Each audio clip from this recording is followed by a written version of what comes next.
Assalamualaikum warahmatullahi wabarakatuh.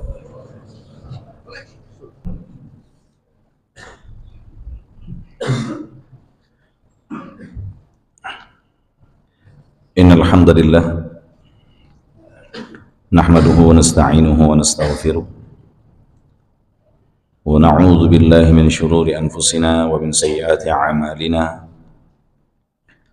من يهده الله فلا مضل له ومن يضلله فلا هادي له.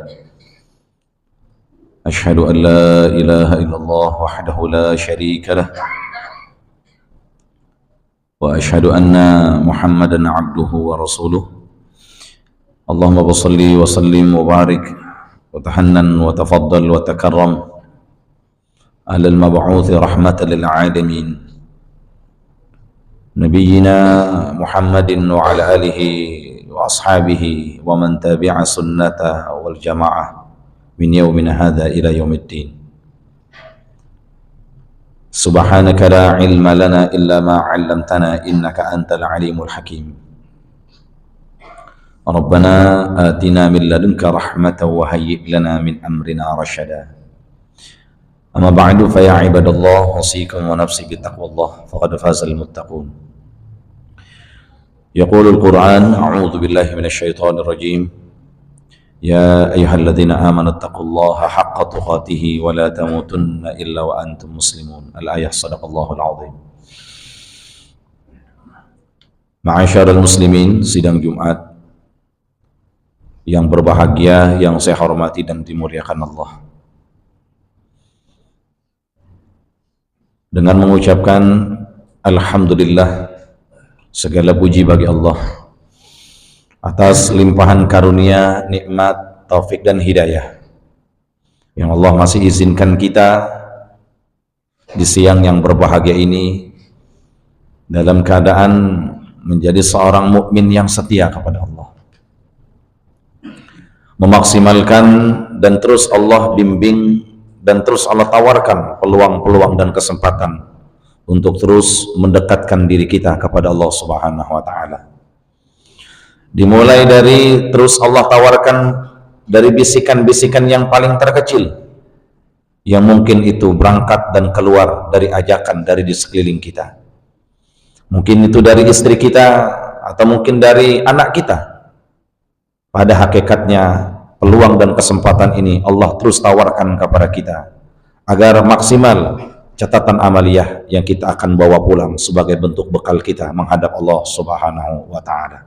Doa dan harapan kita, munajat dan pupuk harapan kita, mudah-mudahan seluruh amaliyah kita sesuai dengan keterbatasan dan kemampuan kita, mudah-mudahan semuanya diterima oleh Allah Subhanahu wa Ta'ala. Amin ya rabbal alamin. Salawat serta salam semoga selalu tercurahkan, kita hadiahkan kepada junjungan kita Nabi besar Muhammad sallallahu alaihi wasallam, kepada keluarganya, sahabatnya, umatnya, pengikutnya, termasuk kita semua sampai hari kiamat kelak. Ma'asyiral muslimin, sidang Jumat yang saya hormati dan dimuliakan Allah. Menjaga hubungan kita kepada Allah, ini adalah nilai prioritas kita dalam hidup. Ini adalah satu yang tidak tergantikan, yang menjadi tujuan kita dan fungsi seorang hamba dalam beribadah, dan terus kita tundukkan agar kita berhamba kepada Allah secara sempurna. Dengan kita mempelajari dan terus mencari khazanah-khazanah keilmuan agama, kita belajar ilmu akidah, kita belajar ilmu tauhid sebagai bentuk bekal menghadapi tantangan zaman agar tidak tertukar siapa yang menjadi sandaran, siapa yang menjadi gantungan kita dalam hidup. Mungkin di susahnya zaman kita berteriak bahan pokok serba naik yang kita konsumsi dari makanan dan minuman kita. Kita berteriak bahan bakar serba naik sehingga susah mencari lapangan pekerjaan dan susah untuk mengatur dalam kebutuhan dalam kehidupan dunia kita. Tapi ingat, ilmu akidah dan ilmu tauhid ini terus mendewasakan kita, ini terus mengetok dinding-dinding hati jiwa yang penuh dengan keyakinan bahwa Dia yang amat sangat sayang Dia yang amat sangat cinta, Dia yang amat sangat pemurah dan tidak pernah pelit dan tidak pernah perhitungan kepada hambanya. Dia yang selalu kaya dan tidak akan pernah berkurang kekayaannya. Siapa? Allah Subhanahu wa ta'ala. Terus kita maksimalkan dan terus kita pelajari dari lisan para alim ulama kita agar kita berhamba kepada Allah secara sempurna. Lihat, sayang dan cintanya Allah, mungkin Allah tidak kayakan kita, Pak. Mungkin Allah tidak berikan kita rumah yang mewah karena ada satu alasan. Karena rasa sayang dan cintanya Allah itu ingin agar kita itu memaksimalkan dari seluruh amaliyah baik kita yang kita kerjakan dalam kehidupan dunia, yang kelak kita nanti akan bawa pulang sebagai bentuk bekal agar kita indah dalam bertemu dengan Allah Subhanahu wa ta'ala.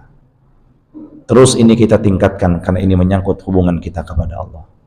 Kenapa?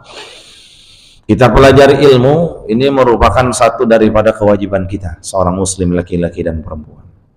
Ditambah lagi di era modern seperti ini banyak hilangnya norma-norma akhlak dan adab, baik dalam kalangan muda-mudi kita, kalangan orang-orang tua kita. Bukan mereka yang menolak Islam, tapi kadang-kadang Islam itu rusak dari Islam sendiri, Pak. Dalam sebuah hadis yang diriwayatkan oleh Sayyidina Abi Umamah Al-Bahili, ketika Rasulullah SAW menjelaskan kepada sahabat, dan ini potongan hadis, ada beberapa poin yang Rasulullah tanyakan kepada sahabat. Ketika itu Rasulullah bertanya, kaifa antum idza tagha nisa'ukum wa fasaqa syababukum wa taraktum jihadakum?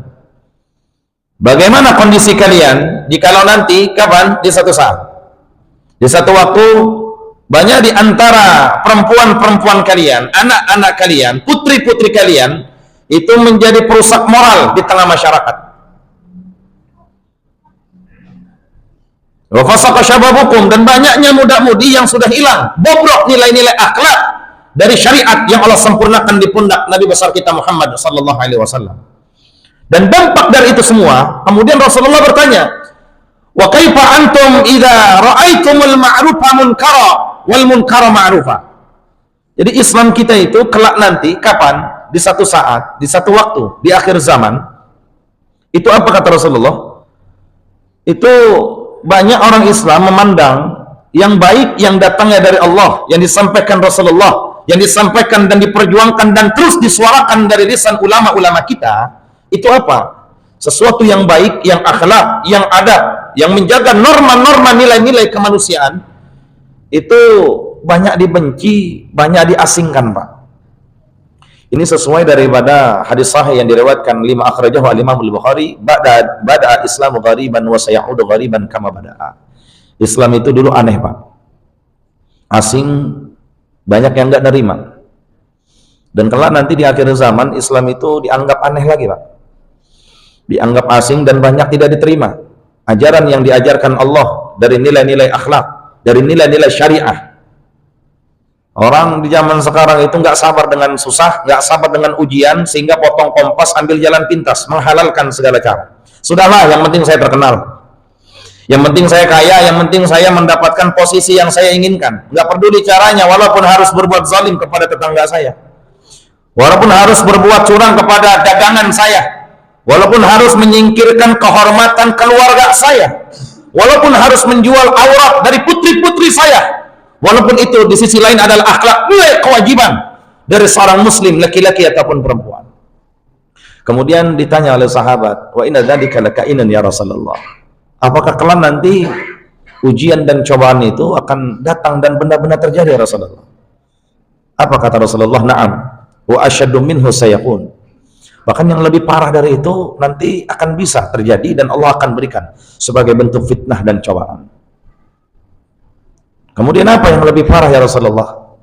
Kemudian Rasulullah sallallahu alaihi wasallam menjelaskan lanjutan hadis tersebut. Qala Allah Subhanahu wa taala. Allah Subhanahu wa taala berfirman di dalam hadis qudsi, "Bi halaftu."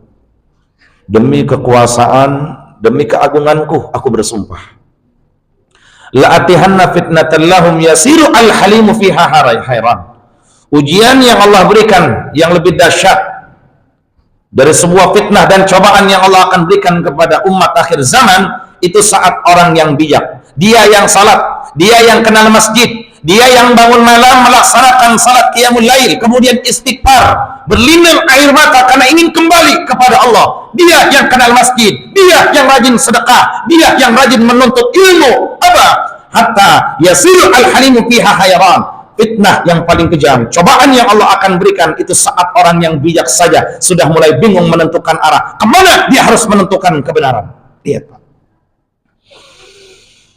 Kalau orang yang kenal masjid aja itu bingung menentukan kebenaran, kemana saya harus melangkah, kemana saya harus berpihak. Kalau orang yang bisa baca Al-Quran saja, itu dia bingung menentukan arah kebenaran. Maka bagaimana dengan saudara-saudara kita yang sampai hari ini itu belum bisa membaca Al-Quran, Pak? Bagaimana dengan saudara-saudara kita yang mungkin sampai saat ini belum pernah melangkahkan kakinya ke majelis ilmu, melangkahkan kakinya ke musalla dan ke masjid untuk melaksanakan salat berjamaah? Maka benar kata Rasulullah, apa? Badiru bil a'mali salihah. Ayo bersegera. Yang sudah belajar, yang sudah menuntut ilmu, ajarkan tetangganya, ajarkan keluarganya. Suarakan terus bahwa yang hukum menutup hijab itu adalah bentuk kewajiban yang Allah tetapkan. Tebarkan terus nilai-nilai akhlak. Ucapkan salam kepada saudaramu dimanapun kamu berada. Kepada orang yang tidak kenal ataupun yang kamu kenal, ucapkan sebelum kamu berbicara dengan memulai dengan kalimat Assalamualaikum. Ala adullukum ala syai'in idza fa'altumuhu tahabbtum. Maukah kalian, kata Rasulullah, aku berikan satu amaliyah, satu perkataan yang kalau kalian amalkan, kalian akan saling sayang, kalian akan saling cinta, kalian akan saling butuh, dan kalian akan saling perlu. Hilang di antara kalian buruk sangka, di antara kalian rasa hasud dan dengki. Apakah kiranya gerangan ya Rasulullah? Absyus salam bainakum. Ucapkan kepada saudara kalian dimanapun kalian berjumpa dengan ucapan Assalamualaikum. Ini yang sudah hampir hilang. Ini daripada ajaran-ajaran kecil yang diajarkan oleh Rasulullah sebagai bentuk nilai-nilai akhlak dan panduan norma-norma agama. Karena tidak ada yang selamat kecuali berpegang teguhnya kita kepada nilai-nilai Al-Quran dan sunnah yang terus diperjuangkan dari lisan para alim ulama dan guru-guru kita. Mudah-mudahan Allah selalu mudahkan bimbingannya untuk terus melangkahkan kaki kita ke tempat-tempat yang baik, untuk terus istiqamah kepada nilai-nilai akhlak yang Allah ajarkan kepada Rasulnya. Ya Allah, wafatkan kami dalam keadaan iman, bimbinglah kami dalam keadaan akhlak, bimbinglah dan istiqamahkan kami kepada syariat Rasulmu, dan wafatkan kami dalam keadaan husnul khatimah. Amin ya rabbal alamin. Mudah-mudahan khutbah yang singkat ini manfaat, yang benar datang dari Allah, yang salah, yang khilaf, yang masih bodoh dan tidak benar datang dari al-faqir. A'udzubillahi minasyaitonir rajim. Bismillahirrahmanirrahim. Ya ayyuhalladzina amanu la taqunullaha wa rasul wa taqunu amanatikum antum ta'lamun. Barakallahu li wa lakum fil Qur'anil karim wa nafa'ani wa iyyakum bima fihi minal ayati wa dzikril hakim. Aqulu qawli hadza wastaghfiru innahu wal ghafurur rahim.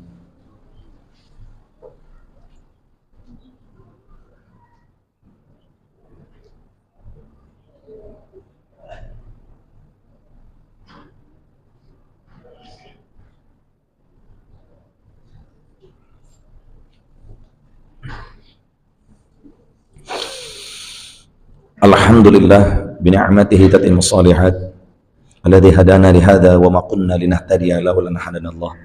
Asyhadu an la ilaha illallah wahdahu la syarika lah wa asyhadu anna sayyidina Muhammadan abduhu wa rasuluh. Allahumma shalli wa sallim wa barik ala sayyidina Muhammadin wa ala alihi wa ashabihi wa man tabi'a sunnata wal jamaah min yaumina hadha ila yaumiddin. Amma ba'd, fa ya ibadallah, usikum wa nafsi bi taqwallah faqad fazal muttaqun. Yaqulu azza min qa'ilin, a'udzu billahi minasyaitonir rajim. Innallaha wa malaikatahu yusalluna 'alan nabi ya ayyuhalladzina amanu sallu 'alaihi wa sallimu taslima. Allahumma shalli 'ala sayyidina Muhammad wa 'ala ali sayyidina Muhammad kama shallaita 'ala sayyidina Ibrahim wa 'ala ali sayyidina Ibrahim wa barik 'ala sayyidina Muhammad وعلى آل سيدنا محمد كما باركت على سيدنا إبراهيم وعلى آل سيدنا إبراهيم في العالمين إنك حميد مجيد. اللهم اغفر للمسلمين والمسلمات والمؤمنين والمؤمنات الأحياء منهم والأموات إنك سميع قريب مجيب دعوة ويا قاضي الحاجة. ربنا اغفر لنا ولإخواننا الذين سبقونا بالإيمان ولا تجعل في قلوبنا غلا للذين آمنوا ربنا إنك رؤوف رحيم. ربنا آتنا في الدنيا حسنة وفي الآخرة حسنة وقنا عذاب النار والحمد لله رب العالمين. عباد الله إن الله يأمركم بالعدل والإحسان وإيتاء ذي القربى وينهى عن الفحشاء والمنكر والبغي يعظكم لعلكم تذكرون فاذكروا الله العظيم يذكركم ولذكر الله أكبر والله يعلم ما تصنعون. أقيموا الصلاة.